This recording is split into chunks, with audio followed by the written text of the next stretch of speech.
Tere kõigile! Räägime siis ka mõned lood sellest biomeedikumist. Ma räägin nagu kahest asjast. Esimene asi, mis puudutab seda, kuidas maja ehitati. Ja sellega oli tore lugu, et ma rääkisin oma sõpradele, et teate, mul tuleb 50 aasta sünnipäev.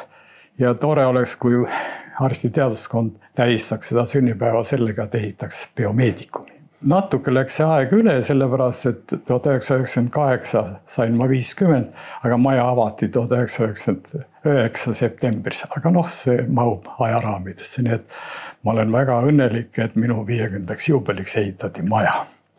Nüüd, kui küsida, mis sellest majast kasulikku on, siis täiesti kindlasti väga palju minu jaoks on olnud kasulikku, sest see ei ole nüüd edevusest, aga kui te vaatate Vikipeediast minu ära märgitud tulemusi, siis pange tähele, nad on kõik hakanud peale aastatega 1999, sest biomeedikum on osutunud väga tugevaks mõjuriks.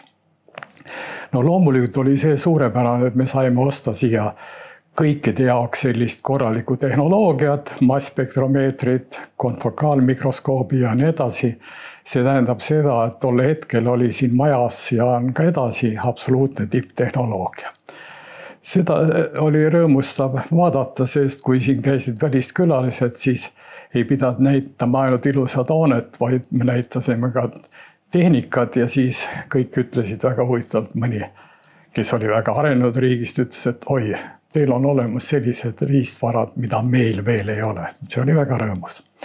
Teine episood, mis ma räägin, oli väga tore, et kuna siin olid arvutid olemas juba, siis sai ka õppetöö nagu järjest läks tehniliselt paremale kvaliteedile.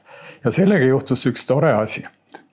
Tollal käidi nagu praegu ka, aga käis selline suur komisjon evalueerimas, kuidas siis arstiteaduskonnas õppe on.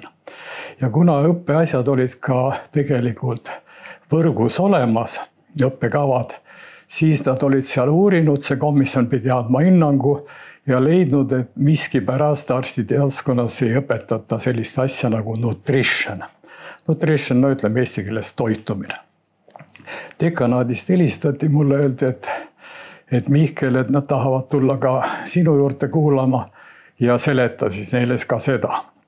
Kuna ma olin kirjutanud tänu biomeedikumile siin juba toredaid söömisalaseid raamatuid, siis arvestades ka minu sellist natuke rajakelikku huumoritausta, see seltskond istus selles samas ruumis, seal oli iirlane, rootslane, soomlane ja üks Eesti esindaja.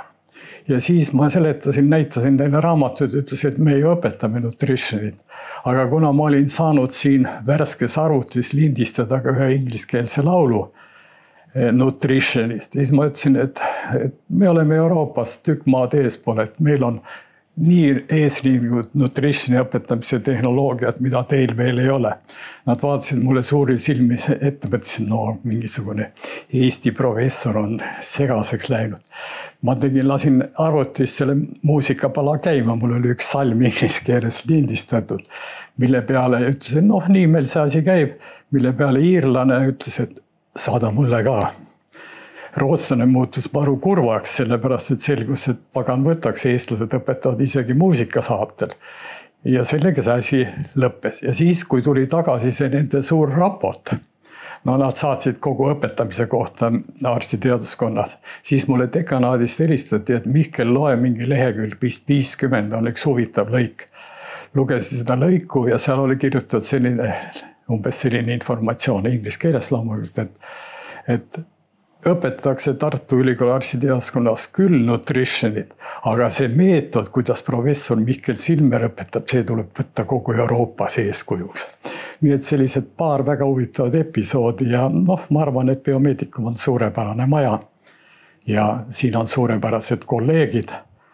Ja veel üks huvitav asi, kui öeldi, et prekliiniline peab lähenema kliinilisele, siis kunagi me olime all kesklinnas, aga kui maja ehitati siia, siis me füüsiliselt lähenesime ka kliinilisele, sest kliinilised maja on siit ainult 200 meetri kaugusel.